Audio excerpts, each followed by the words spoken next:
Welcome to another episode of Fire Up the Ovens. This is your host, Nomad McGover. So, today what I'd like to talk it about is,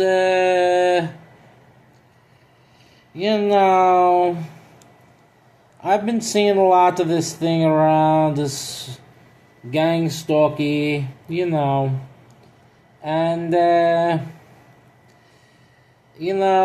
I've been looking, I get fed these videos, right, ever since the gang stalky beginning, right, but the truth is nobody really knows, what it's all about, really, But it's definitely providing entertainment for many, right?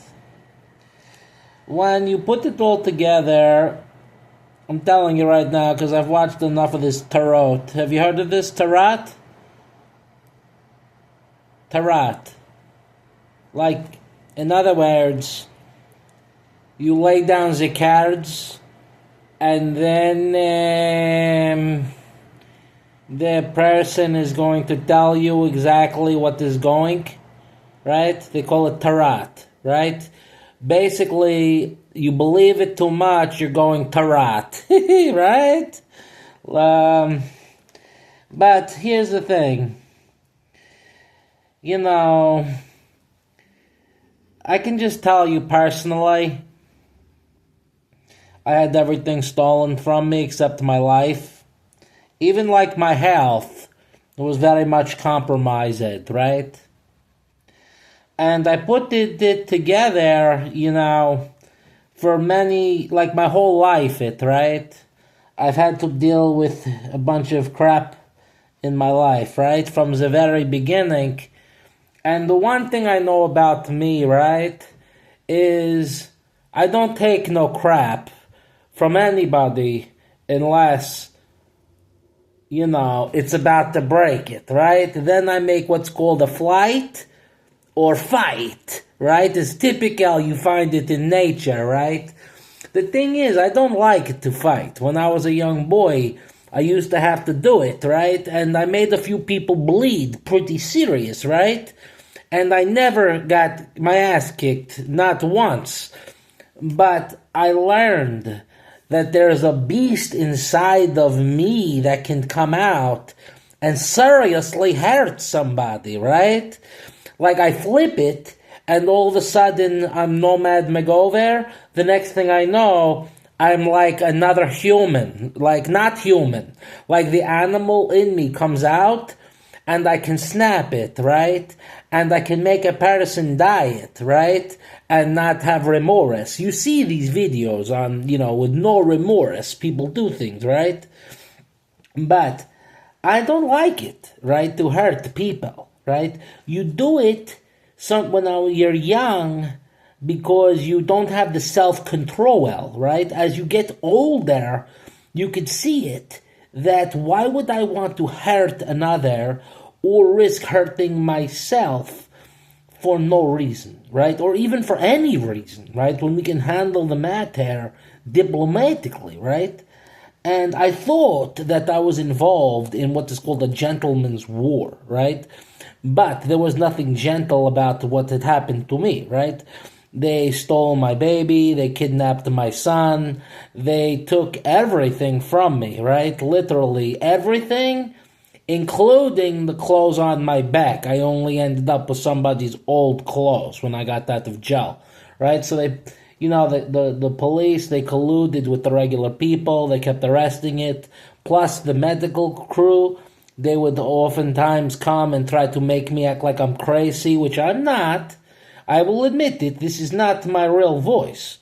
But I do it just because I'm trying to, remain a little bit anonymous. A little bit, right? Obviously you see it, the facey, right? And I look like a lot of people, right? I'm Nomad McGover, right? And the thing about it is, I made a lot of mistakes, right, in my life. We all do that, right? But it makes you wonder, right? Why? Think about it. Certain people in your livelihood, right? They're like on the inside and you're on the outside. Like which one, who is the one, the judge and the jury, the judge and the jury, who makes a decision, right? As to who would be on trial, right? And, in this sort of a spiritual court, right? And I've been in front of a judge. Have you ever been in front of a judge? Have you ever had to go in front of a jury? I have done that before, and I have to tell you, it's not a very settling experience if you ever had to do it. But it's even crazier when the judge and the jury is taking place, and you cannot, and you didn't even like go to court, right? They just have like a behind the scenes sort of a court, right? Where the judge will make certain, like they gang it up like a mob, right? And they put you through it, right? And some people, they're ruthless, they kill it, right? And other people, they're ruthless to where they just steal everything, right? But I have to tell you, one way or the other, if you are a subject of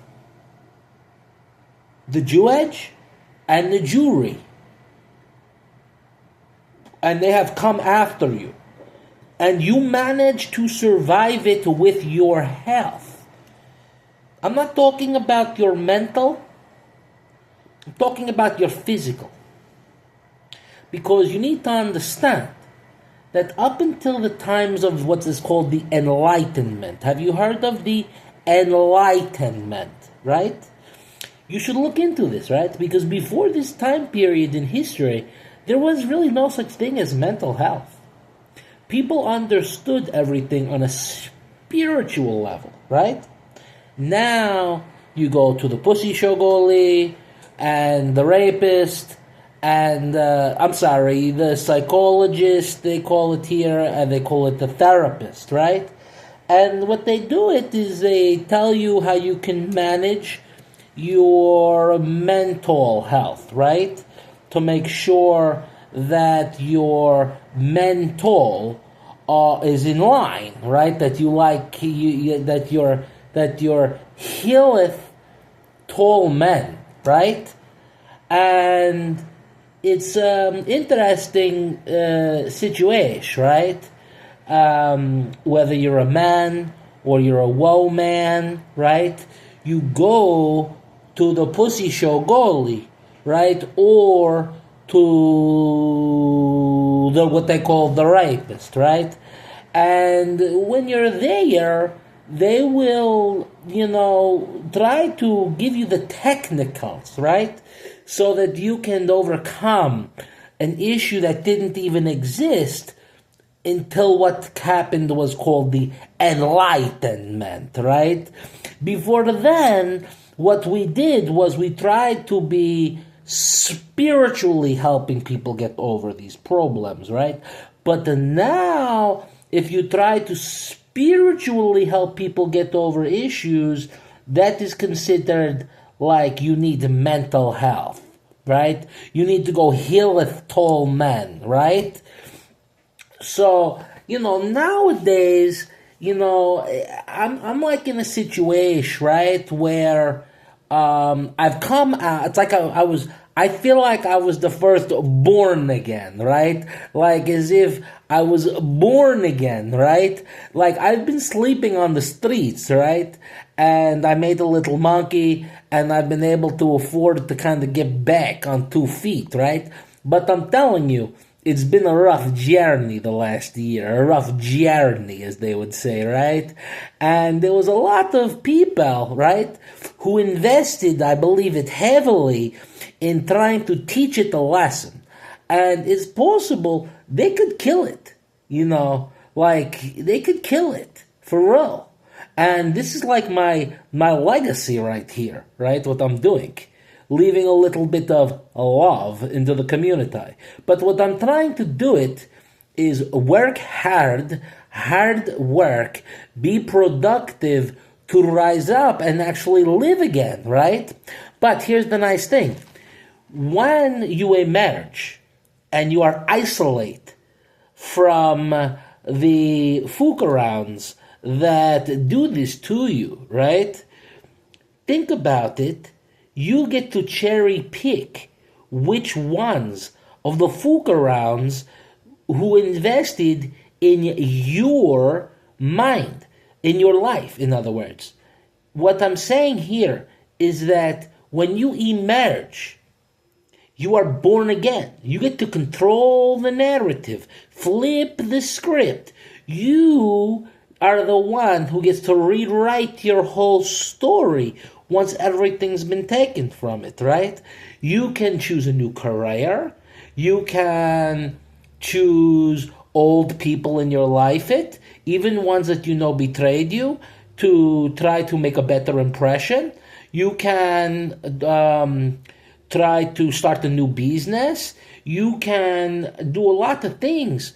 Decide it you're not taking it back because they did some terrible things. Like in my life, I had people that were very close to me that I believe they stole my son. They kidnapped my son. They thought this was going to be a thing that would be hurtful to me.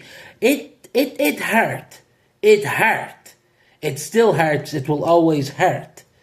But think about it. There was like probably 100, maybe 200 people in my life who I treated like gold. I will never, ever, under any circumstance, talk to many of these people again. Because they have violated me, right? And even certain people who I would allow back in my life if they were to come back and pay their toll or their tribute, probably, right? Which may consist of ratting out the other rats that consist of the Jew edge and the Jewry, which made this court case against it, right? And to put me on trial, tribulate me, and humiliate it, and torture it for their laughs, right? For their ho-hos and ha-has, right? So now you know that they have allegiance to each other, right? Allegiance. And if, like, you press it, like you bring somebody back into the, it's like when it's on the reality show and the person comes back onto the show, right? After they were kicked off the island. If you immediately, if you scare them, they may go away, right? So you have to be careful, right? But there may be certain people who were very much responsible for the issue. And those people, they may not come back because they know that you don't have a no-nonsense attitude, right? You might say to it, you're not, like, I don't care if you come back in my life or you don't come back in my life, because you have to live with the guilt of what you did to me on your deathbed. And every day going forward, you will have to live with the fact of what you did to the person that loved you, right? The person that always looked out, right? Plus, they use different technologies, right? That they can penetrate into your mind. This is not a Nuez, okay? This is a tinfoil hat man, right? Look it up, the tinfoil hat man, right? The voice-to-skull technology, the patent is there. Look it up. People believed it since the 1920s that certain entities could penetrate into the mind. And I've looked it up, and there's people that have it, right? So this doesn't necessarily implicate, Uncle Sam or like any particular government. This is something that terrorists can get their hands on through weapons dealers. They can use it on you. There's a lot of technology that is available on the marketplace for people with the wrong side type of identity, right? And they can be connected very well with this person to that person, and money talks, right? And there's networks. And, the point I get at here is when you emerge on the other side of the gang stalk, right? And your life is beginning again, you get to write the story. You're the one. You may have certain people in your heart, you may reach out to it over and over, right? And they may not be cool with it because they might be like, you're broke, I don't need anything with it. I have too much. There could be any reason why they don't want to deal with it, right? But here is what I tell you, and I tell you with truth. You can pursue anybody until they tell you, please, I don't want to know you anymore, right? Like if there was somebody who you had a lot of care about and then they block it, right? You can try to find their address, send it flowers. You could try to send emails. You can try to be tribute, this, that. Do whatever it is that you feel that you need to do if that person is important to you and you lose it, right? Now, there are other people in your life that they may have meant something to you to where you really cared, right? And you still care, even though you know that they betray it. You have to be the better person and say to yourself, wait, I'm not going to blame you for what you did because I see you have a problem to get involved against the one who loved you. I forgive it because you're not the only one involved. There's a lot of people involved, and you're not the first on the list. Usually it starts at home, right? So what you have to do is you get to be judge. You get to be jury, right? You get to recreate your life from zero, born again. They don't. Their story continues with the same junk, the same people, the same trash, the same beliefs, the same garbage that got them to that point where they went against you. Remember to paradigm shift your thinking. Not always positive, sometimes negative, but always to suit your heart and your truth.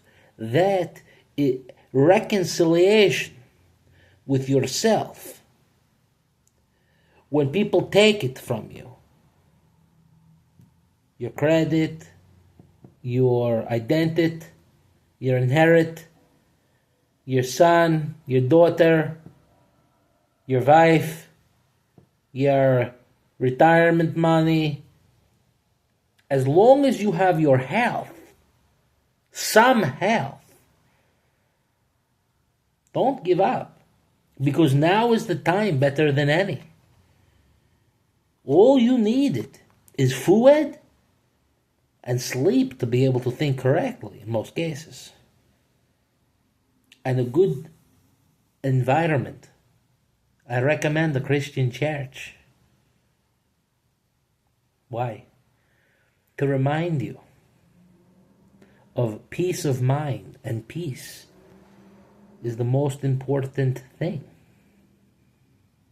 And maybe you're a Muslim, and maybe that religion brings you that peace that you needed. We all have a different thing that's going to bring us peace, right? So, this is Nomad McGolver saying, if you've ever been in a situation where people are not treating you respect, don't allow it. walk away. But if you make a mistake, then do it what's on your heart. Because the source creator is two. One is you, and one is the all-powerful one that they call God. But you don't have to call it God. It is so big, it doesn't have a use for a name. It's so big, it's inside of you, it's outside of you. They call it Father because they want you to believe it's farther, right? But no, it's closer, it's inside of you, right? So when you're creating it, He's either going to approve it or disapprove it. But you're going to find out. It's called the doctrine of reconciliation. I promise you this. He has a predetermined destination for each one of us in this life, physically, and beyond. So this is Nomad. I'm going to go over. Game on, game over. You're out.